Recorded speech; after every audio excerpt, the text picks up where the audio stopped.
Hey guys, so let's just dive right into the patch notes.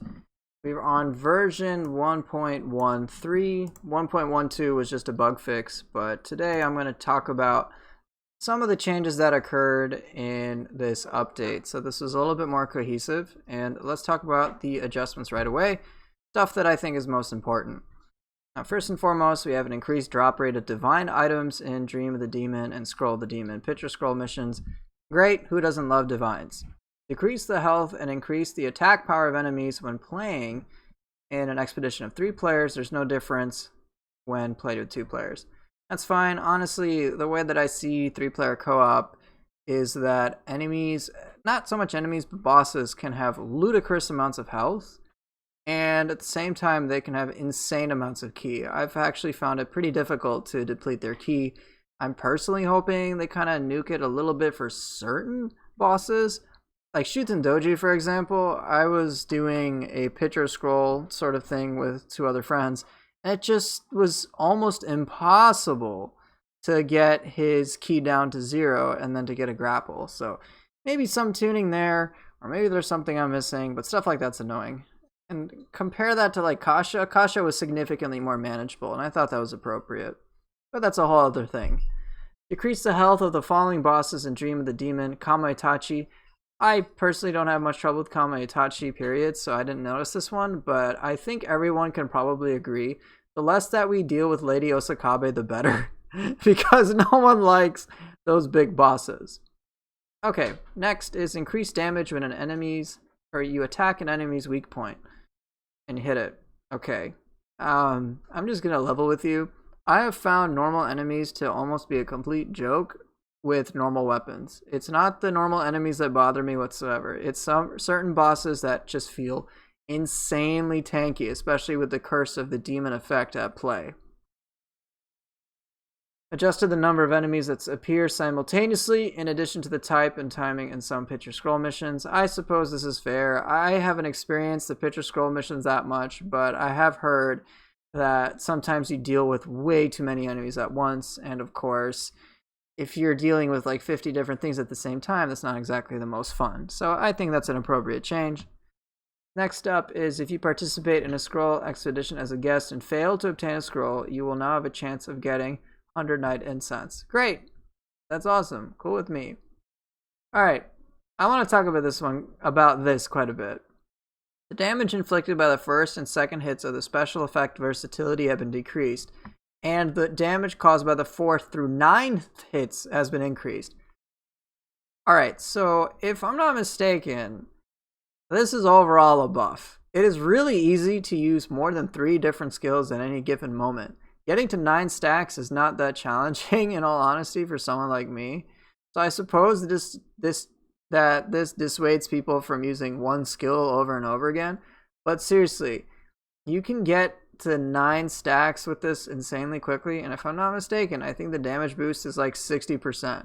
And I think this counts things like Yokai Shift or something else. So you could like use the Switchglaive. Actually, I saw a player, Ogopogo, right? Or I forget how to pronounce it. Opogopo. Whatever. The sword in Final Fantasy Sword. Final Fantasy 4. Gosh, I'm too tired for this. But he was demonstrating Switchglaive play against Azai Nagamasa, who I like to call Bird Brain. And he was using this versatility set, and he turned him into a complete joke on Dream of the Demon. And he wasn't even using the Switchglaive attack buff at all. He was doing ki reduction, and then he was using versatility. And he's doing like several thousand like points of damage against the boss. Like, it just looked comical. And like, he completely demolished him in like a minute. And this was using versatility.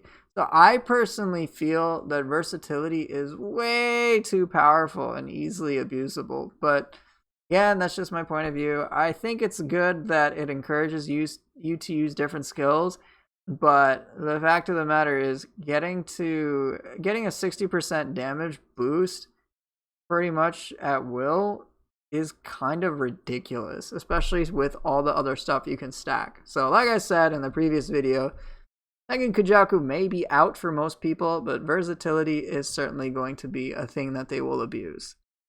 Alright, next major part has to deal with the Splitstaff, and there is a ton of different things to go through. In general, I feel the changes to the Splitstaff are overall for the better. They have boosted certain damage of things. They made it so that if a target's getting hit by multiple hits, that they don't necessarily get knocked out of your range. And they fine-tune things here and there. So let's look at the ones that I feel are probably the most important. So there's, I think, Shapeshift Strike. That's the L1 triangle in mid stance.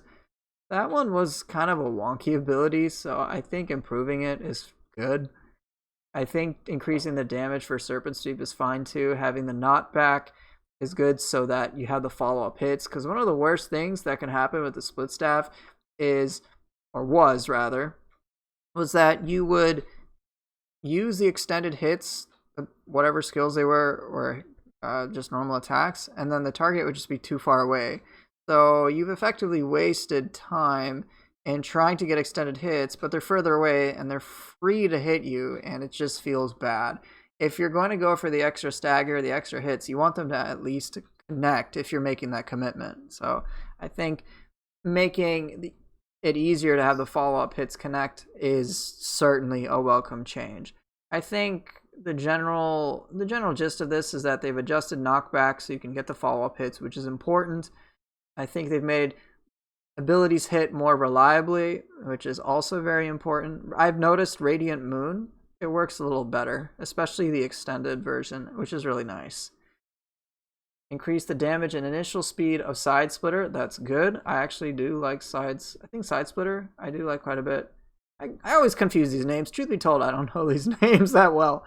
I do know about Shin Crusher though. I know it's kind of unfortunate that they decreased the key damage of Shin Crusher, but Shin Crusher was, at least step 1, was pretty powerful to the point that you wouldn't even need to do Shin Crusher 2. And I would expect most of the raw power of the Shin Crusher combo to come from Shin Crusher 2. In the same way, for dual swords, a lot of the power comes less from the initial kick for God of Wind and more about getting the whole God of Wind 3 combo off. You want to have that skill that comes with being able to pull off a perfect God of Wind 3 combo. You want that skill to actually carry over to abilities like Shin Crusher. It makes sense to me. Adjusted hit and reliability and damage of Ebb and Flow. Great, no complaints there. Overall, like if I just successfully go through these things, Splitstaff got an overall buff, and I'm pretty happy about it. It kind of needed it, mostly in regards to the knockback, abilities just doing certain damage, and so on and so forth.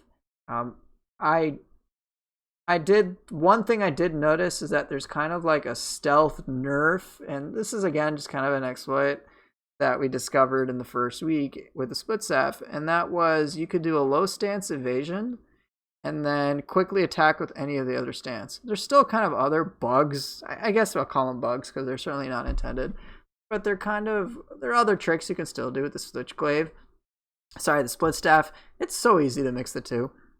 You can still do mid-stance evasion T, that is. So mid-stance evasion heavy, and then just attack with anything else, and it'll kind of neglect the key pulse window. So it still kind of functions how the low stance evasion T used to work. Still good. But what's nice is they've increased the damage of Def Counter, which I think is still a solid ability, regardless of its damage output.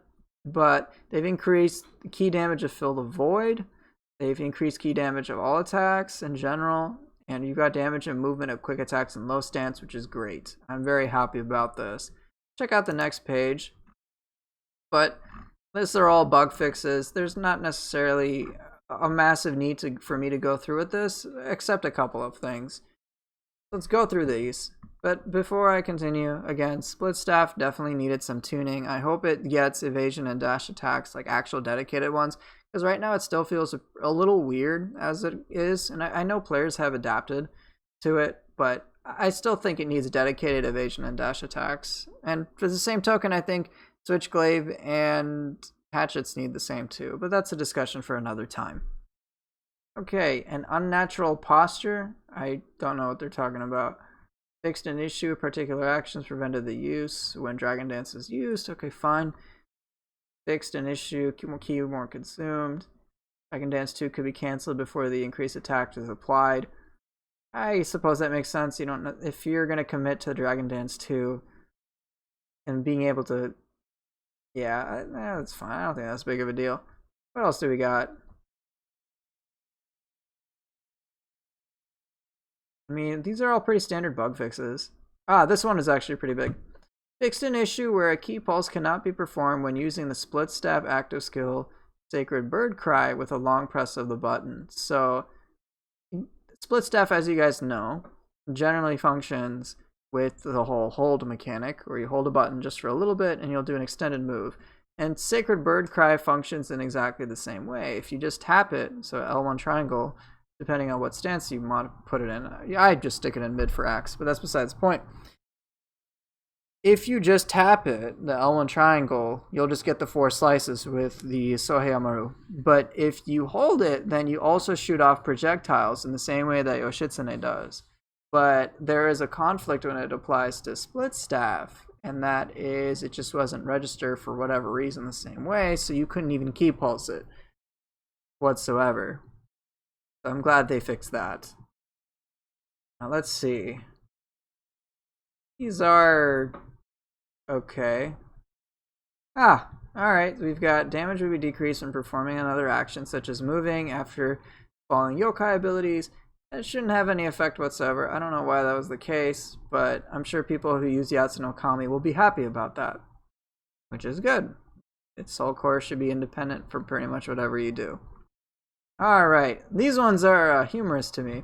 Fix an issue in the main mission where items are placed in an unreachable area. I remember one of the members of the Discord, I'm not naming anybody, but you know who you are, was so pissed that they couldn't get a specific item. And they're like, I don't know how to get to it. It's going to drive me mad. And it totally drove them mad, but it's still funny. So they altered that, so now you should be satisfied. Fix an issue where the game would not proceeded due to the boss dying under the sea. Okay, well. Okay, that's all I'm going to say about that. Last page is just more bug fixes. Where acolytes do not attack the boss, it's not a big deal. Where a particular procedure would leave the boss down. Okay, exploits. Application error to occur when the boss is defeated. I did notice that there were kind of certain game crashes. I had a few of them. There was actually one that I noticed during that mission. Was it Eternal Rivals? I don't know. The second main mission. I don't remember all these names. There's so many names. But during the second main mission, I remember that I was trying to swap my weapons. And I think this was at the second shrine inside the gold mine or whatever. The Amrita mine. I don't know. Whatever it is. I call it a gold mine. But I noticed I couldn't switch my weapons. That was really weird. I'm like, what? Why can't I just change my weapons? I can't change any of my equipment pieces. So I actually had to restart the game altogether because it just didn't work. So hopefully they've patched certain things like this where the game would inevitably crash. And I think I've had that happen a few times. Okay, this actually applies to me. Fix an issue where divine rarity items would drop when breaking the weak points of an enemy with the Curse of the Demon. This was really weird pre-patch, okay? I actually got a smithing text to drop from, I think, Owl. He's just Owl. You know what I'm talking about. I got the Torch Spear smithing text. I'm like, why the heck did I get a smithing text? I didn't even kill the enemy. But I hit his eye, and then it dropped. So, yeah. I mean, not that I'm happy to get it. Don't get me wrong. But that's kind of the antithesis of at least farming a boss, to say the least. Weird. Okay. Good fix. And sorry about hitting the mic. And, okay, I don't care. This will be unfortunate for people who do not want to get the DLC. It's makes sense. You should only get the Splitstaff if you paid for it. Still sucks, though. We all like our free stuff. Then fix an issue with the Kodama Bazaar and Dream of the Demon, where entering and exiting the bazaar would cause the special effects on items to change. Ah, I see. So you could almost, like, reload. Well, that's kind of funny. You could refresh and re-roll the various items. Yeah, that's definitely an exploit. But okay, it's not a big deal to me. I never did that. But I guess I can see why they wouldn't want you to be able to do that. It does hurt the longevity of the game. Fix an issue with sometimes unusual letters were added at the end of Demon Scroll Parade Discover's name. Yeah, I've seen that. I was like, why are all these weird-ass characters coming out? Again, not a big deal. Fixed an issue where the special effects were not applied to the following spears. This is kind of huge. Great Holly Spear is a purity spear that also, I believe, gives you faster key recovery. So not having special effects on those spears altogether completely ruins your ability to even test them out. So yeah, that's annoying. Fix an issue with the wrong effects could be displayed in the effect icon list. Yeah, that's kind of a big deal. Team Ninja, hey, also try to organize all that massive list of special effects that we have. That'd be really nice. I'd really like to be able to not scroll through 500 pieces of text just to figure out some basic information. Fix an issue where the special effects of graces could not be filtered. Again, this is useful, and various other minor fixes.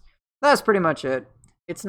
This was a nice patch that pretty much dealt with various bugs and the Splitstaff stuff. It was pretty welcome to me. And yeah, that's pretty much it. There isn't any more depth to that. So thanks for watching. Hopefully my little analysis and I guess just my 2 cents was valuable. I am thinking of kind of making like a podcast in the future where I talk about various issues that I think the game has. It's almost like a state of the game from my perspective and various other players' perspective. If you're interested in that, please just let me know and then I can actually make it. I mean, truth be told, I'm still going to make it anyway, but let me know if you're actually interested. That helps. In any case, thanks for watching. I will see you guys later. Take care and peace.